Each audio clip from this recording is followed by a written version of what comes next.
Ngayon mga lods, magpurga tayo na ating mga kambing gamit itong balbasin saka itong siren sa gamitin natin. Bali, ang pagpurga ng kanding is by kilogram yan, 1 ml, 11 kilos. Pero mas maganda yung sumobra konti. At saka ang tamang oras ng pagpurga ng kambing is tuwing umaga, yung wala pang laman ng bituka ng ating mga kambing. Pagkatapos nating painumin mga 1.5 oras o 2 oras bago pa natin ito pakainin o ipaskil. So kambing natin is mga 9 to 10 kilo lang yan. So 1 ml lang gamitin natin dito, 1 ml sa balbasin.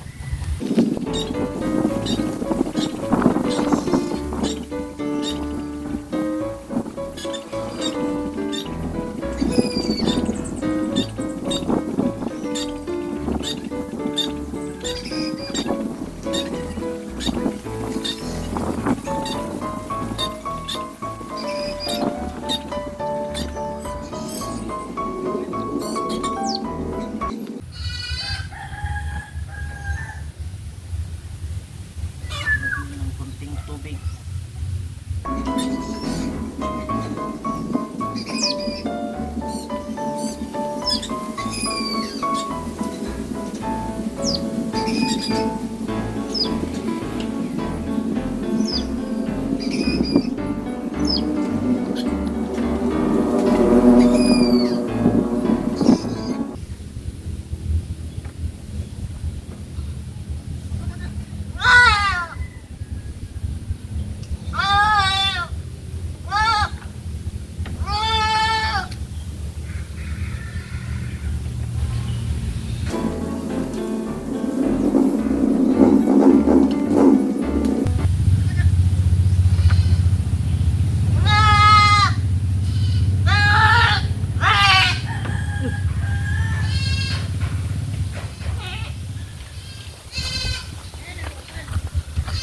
Ito mga lods, isali natin to pagpurga.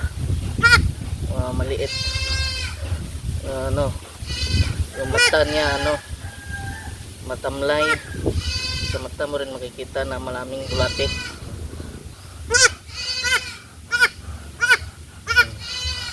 Purgahin natin ito.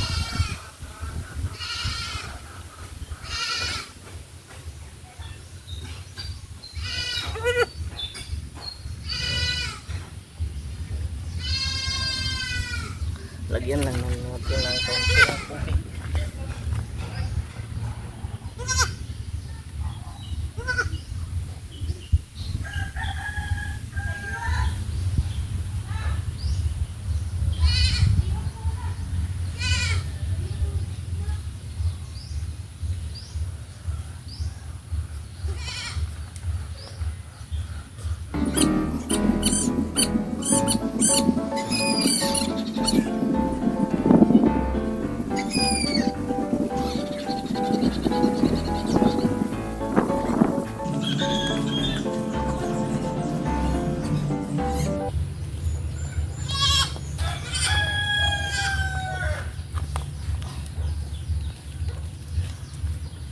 Ito rin mga lods, pagkain natin ito.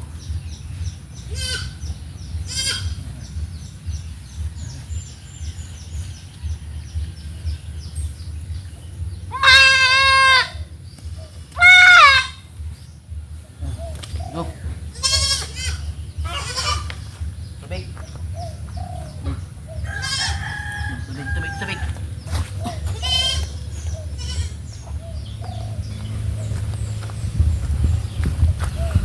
Okay na mga lods, hintayin lang natin mga 1.5 oras o 2 oras bago natin sila pakainin o ipaskil natin doon sa may basakan doon. 2 hours later. Tugway na nato nila mga lods.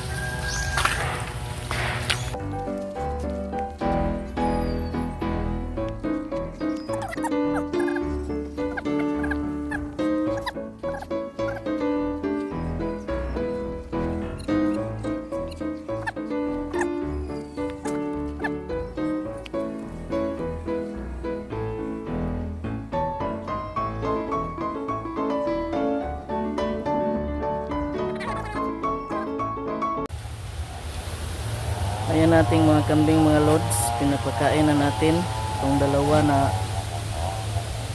na pinurga natin gamit ang balbasin. Yung iba pa nating kambing doon sa yun inahin din yun, saka nandun yung isa nandun. Dito po natin sila ipaskil. Yung mga anak po nandun, yung iba apat na anak nandun lang. Dyan. So yun lang po mga lods, kumain na sila nang matapos ng 2 oras. Dito na natin sila ipaskil. So yun lang po mga lods, kapag nag-deworm kailangan sa umaga, yung wala pang laman na bituka nila, gamit ang balbasin. Yung sa mga buntis po na kambing tulad doon, at saka yung isa ko po buntis din yun ngayon, yung nasa likuran ko, di po natin purgahin ng balbasin kasi bawal po yung balbasin sa mga buntis na kanding. Di maganda po resulta. So ito lang po dalawa, kasi yung isa bago pa to nakunan, maliit pa, tapos na di ko alam buntis na pala, parang nirape po yata ng iba, nirape ng ibang kambing, di ko alam na buntis ito, maliit pa, bago po yan nakunan itong brown. So kaya ngayon pinurga ko para maging malinis yung bitukan niya.